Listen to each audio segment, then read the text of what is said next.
வாசனுக்கு ஒன்ன விட்டா யாரையா?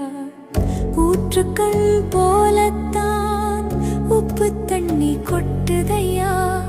வேலவனை காணாம வெந்து மனம் வாடுதையா. ஆறுமுகம் உனக்குண்டு, அழகான மயிலுண்டு.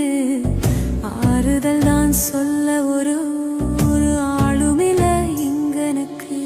வேல் பிடித்தவன் விடுவிடலாமா? வீண்டு தொழுதவன் அழலாமா? அப்பன் சிவனும்